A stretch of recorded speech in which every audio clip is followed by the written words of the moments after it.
News and views by Nuruzzaman আবুর পক্ষ থেকে আপনাদের সবাইকে শুভেচ্ছা। আজকে একটা ক্রুশিয়াল দিন। আপনারা সকলে জানেন যে আজকে শরীফ ওসমান হাদির জানাজা অনুষ্ঠিত হবে সংসদ ভবনের দক্ষিণ প্লাজায়। এই হাদির জানাজাকে কেন্দ্র করে একটা মহা পরিকল্পনা নেওয়া হয়েছে।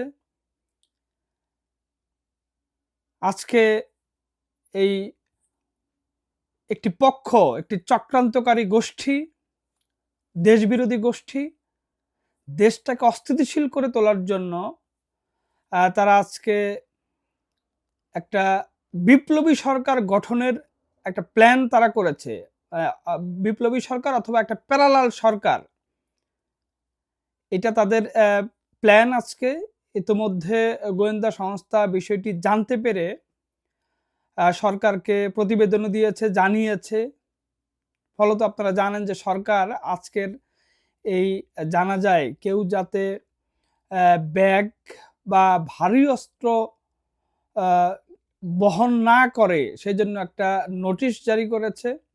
সাধারণত জানাজার ক্ষেত্রে এরকম নোটিশ জারির ঘটনা এর আগে কখনো দেখা যায়নি। এটা আসলে গোয়েন্দা সংস্থারা টের পেয়েছে যে একটি চক্র এই প্ল্যানটা তাদের রয়েছে এবং এই চক্রের অন্যতম প্রধান হোতা হিসাবে চিহ্নিত করা হচ্ছে মাহমুদুর রহমানকে, আমার দেশের সম্পাদক। এর আগে হাদির গুলির ঘটনার পর মাহমুদুর রহমান ঘোষণা দিয়েছিল যে সারা দেশের প্রতিটি ওয়ার্ডে ওয়ার্ডে 25 তারিখের মধ্যে একটা নিরাপত্তা রক্ষা কমিটি নামে একটা কমিটি করার জন্য। তাদের এই মানে অপপরিকল্পনা, এই কুপরিকল্পনা, এইটার সাথে সরকারের অন্তত 3 জন উপদেষ্টা সরাসরিভাবে ইনভলভড।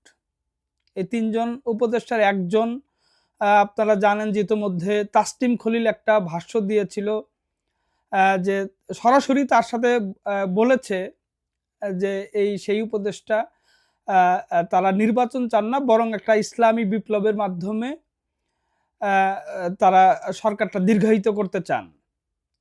তার যুক্তি ছিল যে ভারতের আগ্রাসনকে প্রতিরোধ করতে হবে, এটা তাদের করতে হবে। তাসনিম খলিল সেখানে নাম বলেনি, কিন্তু সেই ব্যক্তিটা হলেন আদিলুর রহমান এবং আরেকটা সোর্স বলছে যে সরকারের আরো 2টি উপদেষ্টা এই নির্বাচন না করার পক্ষে ইউনূসকে প্রস্তাবও দিয়েছিলেন। সেই দুজনের একজন সৈয়দা রিজওয়ানা হাসান এবং আরেকজন ফাউজুল কবির খান। কিন্তু ইউনূস এইটাতে রাজি হননি এবং তাদেরকে বলেছেন তিনি 15 ফেব্রুয়ারির পরে আর থাকতে চান না, মানে ক্ষমতায় থাকতে চান না। ফলে ইউনূস যেহেতু নির্বাচনের পক্ষে, যে কোনোভাবেই যেন তেনভাবেই একটা নির্বাচন দিয়ে তিনি যেতে চান, সেহেতু এই উপদেষ্টারা এরা আসলে এখন নানান আন্ডার টেবিল নানা রকম ওয়ার্ক করে তারা একটা এই প্যারালাল বা বিপ্লবী সরকারের দিকে ধাবিত হচ্ছেন। এটা বাংলাদেশের জন্য একটা খুবই খারাপ, মানে ভয়ঙ্কর বাজে একটা সিচুয়েশন তৈরি করবে। ইতিমধ্যে আপনারা জানেন যে যেই পক্ষ এটা চাচ্ছে সেই পক্ষই হাদির মৃত্যুকে কেন্দ্র করে পুরো দেশে একটা তাণ্ডবের মতো করেছিল।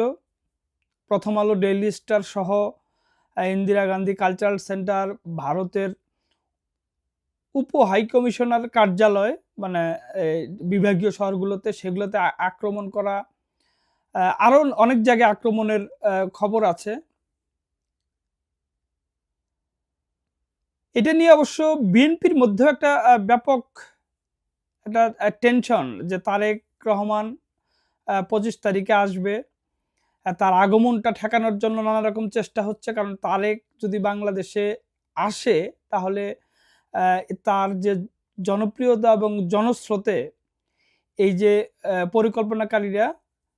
অপপরিকল্পনাকারীরা তারা ভেসে যাবে। সেই ভেসে যাওয়া ঠেকাতেই তার আগমনের আগেই এই প্ল্যানটা তারা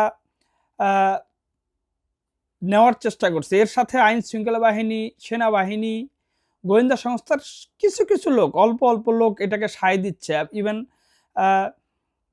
এনসিপিও এটাতে একটা দোদুল্যমান, তাদের একটা পক্ষ যেহেতু মূলধারার রাজনীতি করতে চায়, তারা সেইটার সঙ্গে থাকতে চায়। আরেকটা পক্ষ প্রবলভাবে চায় যে নির্বাচন না হয়ে তারা এইভাবে যেভাবে চলছে এইভাবে আরো 2-3 বছর যদি থাকতে পারে, তাহলে তাদের সংগঠনটা মাঠ পর্যায়ে আরেকটু শক্তিশালী হবে। এর পক্ষে আপনারা দেখেন যে হাদির এই ঘটনার পরে যেদিন প্রথম আলো এবং ডেইলি স্টার আক্রমণ হলো, তার আগে সার্জিস কিন্তু একটা স্ট্যাটাস দিয়েছিল। তার স্ট্যাটাসটা কিন্তু খুবই ইঙ্গিতপূর্ণ যে যা করতে পারেনি তারা সেই 24-এর 5 আগস্টের পরে, সেইটা এখন তাদের একটা সুযোগ এসেছে এবং সেটা তারা করতে চায়।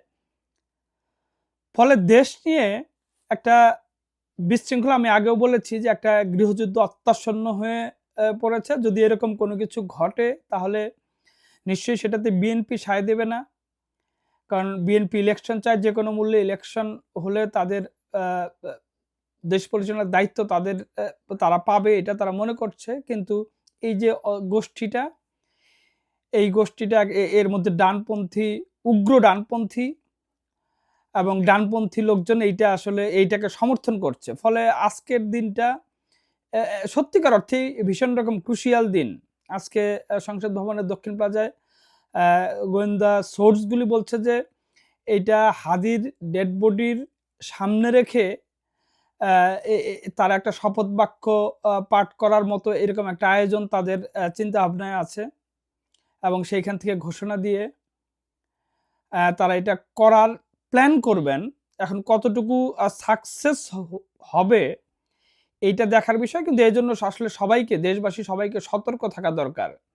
সতর্ক থাকতে হবে, কারণ এই দেশটা কোনোভাবেই এই উগ্র ডানপন্থীদের হাতে ছেড়ে দেওয়া যাবে না। এই দেশটা এই বছরের পর বছর ইরাক সিরিয়ার মতো অস্থিতিশীল হবে, এরকম করতে দেওয়া যাবে না। এইটা করলে পরে আসলে আমার আপনার যে ভবিষ্যৎ, আমার আপনার সন্তানদের ভবিষ্যৎ, এই দেশের ভবিষ্যৎ, এটা একেবারে বিনষ্ট হয়ে যাবে। এই দেশে এই অস্থিতিশীল থাকলে পরে যদি কোনো বাইরের কোনো বিনিয়োগ আসবে না, কোটি কোটি মানুষ একসময় না খেয়ে মরতে হবে, উদ্বাস্তু হবে। আপনারা মানে দেখেছেন সিরিয়ার কি অবস্থা, আপনারা দেখেছেন ইয়েমেনের কি অবস্থা, আপনারা দেখেছেন ইরাকের কি অবস্থা।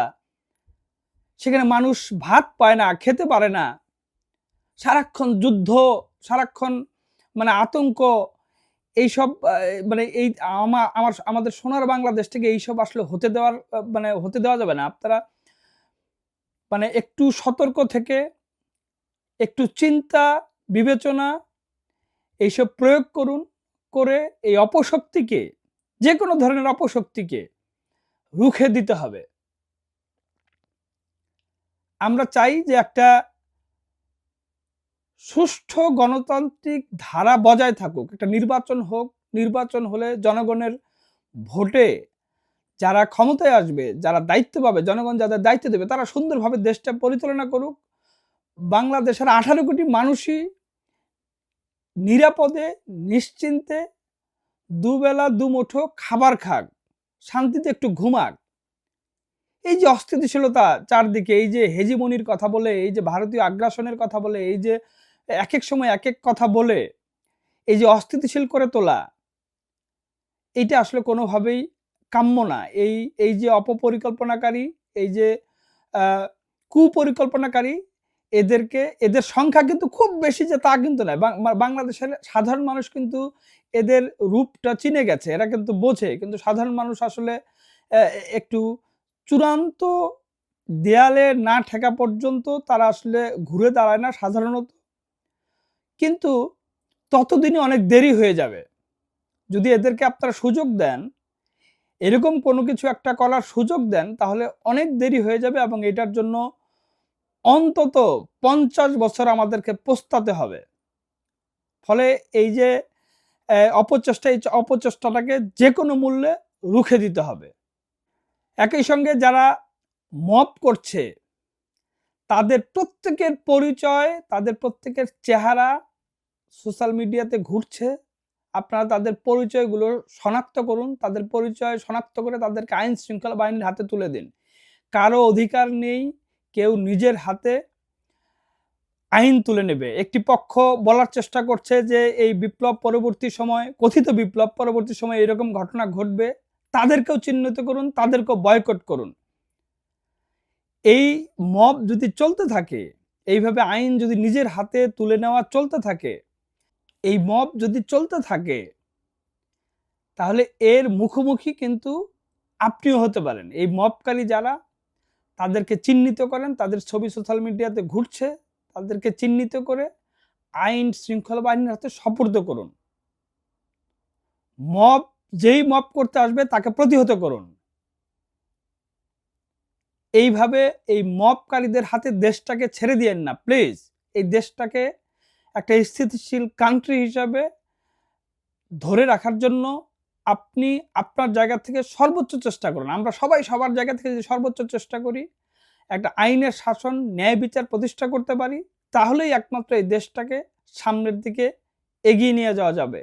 কোনোভাবেই অপপরিকল্পনাকারী, কোনোভাবেই দুষ্কৃতকারীদের হাতে দেশটাকে ছেড়ে দিয়েন না। দুষ্কৃতকারীরা খুবই অল্প সংখ্যক, তাদেরকে রুখে দিতে হবে, তাদেরকে প্রতিহত করতে হবে।